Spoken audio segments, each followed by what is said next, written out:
बड़वानी से जनजाति गौरव सम्मान समारोह में मुख्यमंत्री शिवराज सिंह चौहान ने भरी हुंकार, लव जिहाद और सूदखोरी पर दिखे सख्त। बड़वानी जिले को दी 300 करोड़ की सौगात, कहा किसानों को लेकर बनाई जा रही योजनाएं। बड़वानी जिले में राजपुर के जनजातीय सम्मान समारोह में मुख्यमंत्री शिवराज सिंह चौहान सम्मिलित हुए। बिरसा मुंडा जयंती के समापन समारोह का आयोजित किया गया था, जिसमें शिवराज सिंह चौहान ने जनजातीय समाज के लिए अनेकों योजनाओं की बात कही। इसके साथ ही उन्होंने सूदखोरों को लेकर दो टूक कहा कि जो लोग सरकारी नियम के हिसाब से सूदखोरी नहीं करते, जिनके पास लाइसेंस नहीं, उन पर सख्त कार्रवाई की जाएगी। साथ ही कहा कि जिन लोगों ने ऊंची ब्याज पर पैसा दिया, अब वो वापस नहीं करना होगा। इसके साथ ही लव जिहाद पर शिवराज सख्त तो दिखे और कहा इसके लिए 10 साल तक की सजा दी जाएगी। वहीं कमलनाथ सरकार पर निशाना साधते हुए उन्होंने कहा कि कांग्रेस सरकार ने उनकी कई महत्वपूर्ण योजनाओं को बंद कर दिया था, जिन्हें फिर से चालू किया जा रहा है। इसके साथ ही शिवराज ने किसानों को लेकर कई महत्वपूर्ण घोषणाएं करने के साथ ही कहा सब्जियों के भाव में किसानों को नुकसान हो रहा, वहीं लोगों को महंगे दामों में बिक रही है और मिल रही है। कुछ और भी योजनाएं बनाई जा रही हैं ताकि किसानों को ज्यादा से ज्यादा फायदा मिल सके।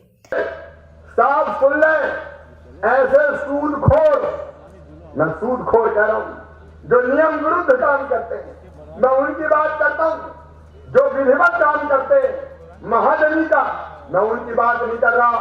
लेकिन सूदखोरों, जितना पैसा ज्यादा ब्याज पे संपत्ति रख के तुमने गरीब ट्राइबल को दिया है, अब वो वसूल नहीं होगा, क्योंकि मैंने कानून बना दिया है, जनजाति ऋण विमुक्ति अधिनियम 2020, और इसलिए नियम विरुद्ध दिया जाने वाला कर्जा, ऊंची ब्याज दरों का प्राइवेट कर्जा सब माफ किया जाता है, वो कर्जा वसूल नहीं होगा।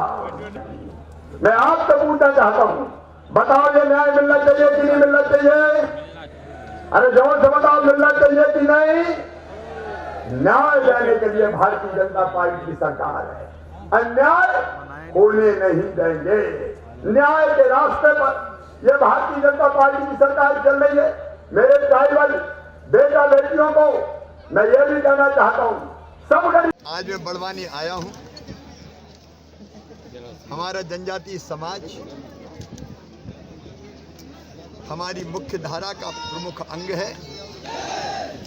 उनके जीवन मूल्य, उनकी संस्कृति, उनकी परंपराएं अद्भुत है। और भगवान बिरसा मुंडा, जो सचमुच में भगवान ही थे, जिन्होंने अंग्रेजों के उत्पीड़न के खिलाफ, अत्याचार के खिलाफ अपने देश को आज़ाद कराने के लिए लड़ाई लड़ी, और जिन्होंने अपनी धर्म, संस्कृति और परंपराएं बचाने के लिए भी संघर्ष किया, उनके जन्मदिन को जनजाति गौरव दिवस के रूप में हम मनाएंगे। भीमा नायक की ये जन्मस्थली है। 29 दिसंबर को उनके जन्मदिन पर भी यह मेला लगेगा, और 4 अप्रैल को टंटिया मामा की भी जो जन्मदिन है वो धूमधाम के साथ मनाएंगे, क्योंकि इन्होंने भारत माता को आज़ाद करने के लिए और अपनी परंपरा और संस्कृति की रक्षा के लिए सर्वोच्च बलिदान दिया है। तो मंडी में बेचे चाहे मंडी के बाहर बेचे, तो इसमें किसी को आपत्ति क्या है? सर, फायदे समझाने में केंद्र सरकार कहाँ विफल हो गई? क्यों कोई सस्ती राजनीति? देखिए, कहीं आंदोलन नहीं हो रहा। केवल कुछ लोग किसानों को भ्रमित करने का प्रयास कर रहे हैं। सूदखोरों पे कार्रवाई बाकी कहीं पूरे देश में आंदोलन नहीं है। आप देख रहे हैं क्या किसानों का कर्जा माफ होगा क्या?